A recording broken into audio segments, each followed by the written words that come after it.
जय श्री राधा माधव सरकार की जय हो।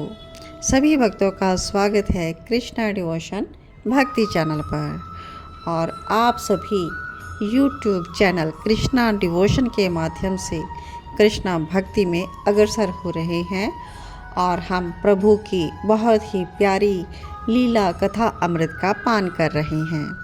तो यह बहुत ही कम लोगों को घर बैठे अवसर मिलता है कि वो श्री कृष्ण की कथा श्रवण कर सके। केवल वही भक्त यह कथा श्रवण करेंगे जिन्हें प्रभु श्री कृष्ण ने चुना हो। चलिए हम बढ़ते हैं प्रभु श्री कृष्ण की अमृतमयी कथा की तरफ। हम पिछले कुछ भागों से श्रवण कर रहे हैं भगवान श्री कृष्ण के विवाह का उत्सव। भगवान श्री कृष्ण का विवाह किन पटरानियों से हुआ, हम यह कथा प्रारंभ कर चुके हैं। तो जिन भक्तों को पिछले भाग चाहिए हों वह प्लेलिस्ट में जाकर इनको ले सकते हैं और मैं डिस्क्रिप्शन में भी इसका लिंक दे दूंगी। तो चलिए आज की कथा में हम श्रवण करेंगे भाग 260 श्री कृष्ण का तिलक उत्सव। तो रुक्मिणी जी के साथ भगवान श्री कृष्ण का प्रेम विवाह हुआ था और रुक्मिणी जी ने दुनिया में फर्स्ट लव लेटर यानी कि फर्स्ट प्रेम पत्र भगवान श्री कृष्ण को लिखा था और यह प्रेम पत्र आज भी द्वारकाधीश के मंदिर में भगवान श्री कृष्ण को सुनाया जाता है। तो चलिए इसके आगे की कथा हम आज के भाग में श्रवण करेंगे। पिछले भाग तक हम श्रवण कर चुके हैं कि रुक्मिणी जी का प्रेम पत्र भगवान श्री कृष्ण तक पहुंच चुका है और आज के भाग में हम इसके आगे श्रवण करेंगे कि भगवान श्री कृष्ण रुक्मिणी जी का पत्र पढ़ने के बाद क्या करते हैं। तो कथा उद्धव और विदुर जी के संवाद के द्वारा कही जा रही है। भाग है 260 और शीर्षक है श्री कृष्ण का तिलक उत्सव। उद्धव से प्रश्न कर रहे हैं विदुर जी कि 4 प्रकार के विवाह होते हैं, वैदिक विधि से, गंधर्व विधि से, पिशाच विधि से और राक्षस विधि से। और क्या कहते हैं विदुर जी कि श्री कृष्ण ने तो राक्षस विधि से विवाह किया था।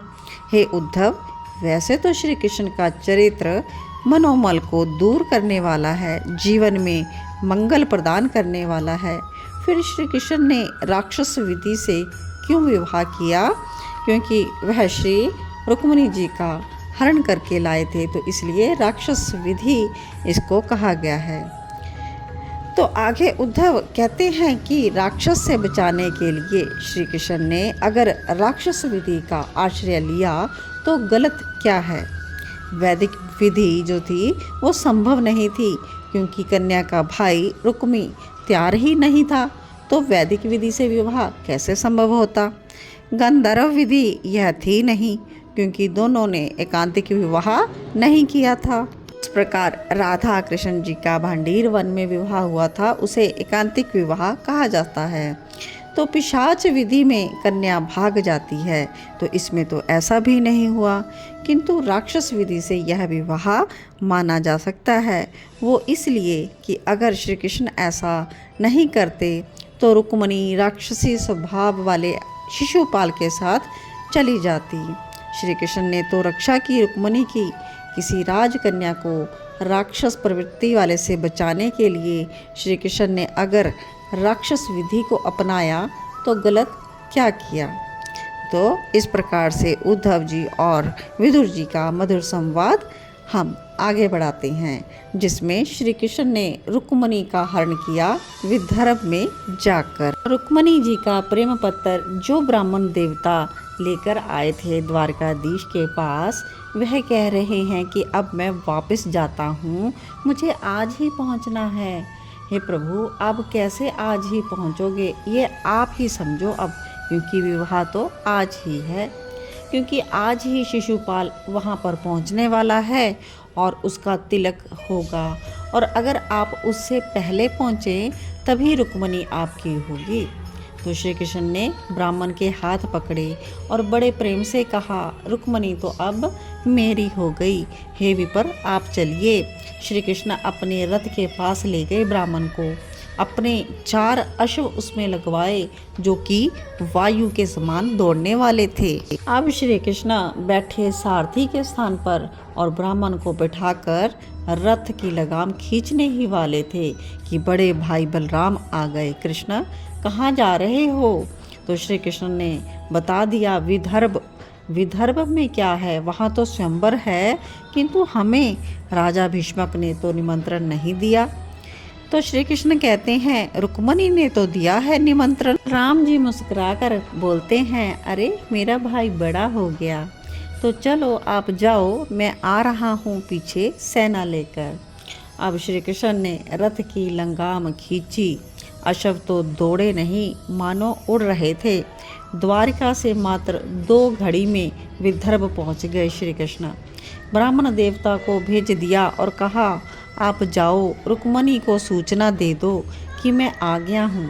ब्राह्मण आनंदित होते हुए रुक्मणी के महल की ओर चल पड़े और उधर सखियाँ आकर रुक्मणी राजकुमारी से कहती हैं, चलिए भगवती पूजन के लिए जाना है। और हाँ, शिशुपाल भी आ गए हैं, अब हमें पहले उनका तिलक करने जाना है, आप शीघ्र तैयार हो जाएं। सखियाँ ये कहकर चली गई। रुक्मणी ने अपने हृदय की बात सखियों को भी नहीं बताई, क्योंकि वो डरती थी कि कहीं ये सब रुक्मी उसके भाई को न बता दे। और अब रुक्मणी को भी लगने लगा कि श्री कृष्ण अब नहीं आएंगे। क्यों आने लगे वो मेरे पास? वो तो भुवन सुंदर हैं, उनके पास तो हजारों रुक्मणी हैं, मैं क्या हूँ? तो इस प्रकार रुक्मणी का रोना शुरू हो गया। तभी ब्राह्मण देवता पधारे। रुक्मणी ने रोते हुए ही उनसे पूछा, क्या हुआ, मेरे नाथ नहीं आए? हे भीष्मक नंदिनी, वो क्यों नहीं आएंगे? वो सबकी पुकार सुनते हैं, फिर तुम्हारी पुकार तो विशुद्ध प्रेम की पुकार थी। वो आ गए हैं।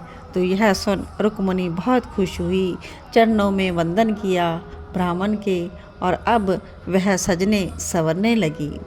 अब उधर नेक्स्ट सीन है, शिशुपाल वर के रूप में आ रहा है। विदर्भ की प्रजा पुष्पमाला आरती लेकर खड़ी है।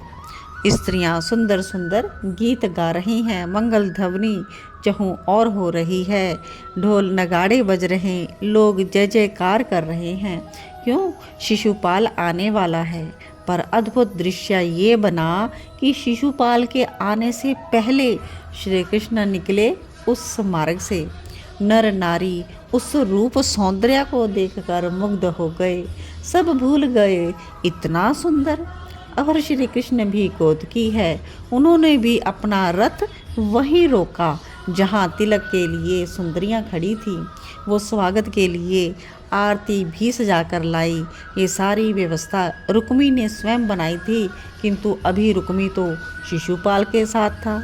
श्री कृष्ण ने रथ रोका वहाँ पर, स्त्रियों ने पुष्प बरसाए, तिलक किया, मंगल गीत गाए, आरती की, अक्षत वार के मंगल का शंख नाद किया। ये सब तो एकदम से हो गया। श्री कृष्ण अपना रथ लेकर मुस्कुराते हुए वहाँ से चले गए।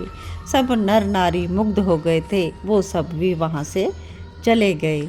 ये क्या, शिशुपाल का जब रथ आया तब वहाँ कोई नहीं था वहाँ स्वागत करने के लिए, ना तिलक वाले, ना आरती वाले, ना पुष्प वाले।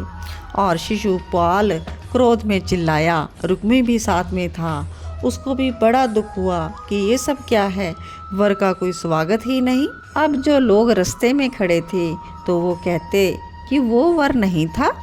तो रुक्मिणी ने क्रोध में भर के पूछा, कौन था वो श्याम वर्ण का अत्यंत सुंदर, त्रिभुवन सुंदर।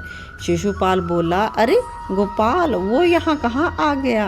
गोपाल, सारी प्रजा भी नाम लेने लगी। लोग तो यह भी कह रहे थे कि तिलक करना था शिशुपाल का, हो गया गोपाल का।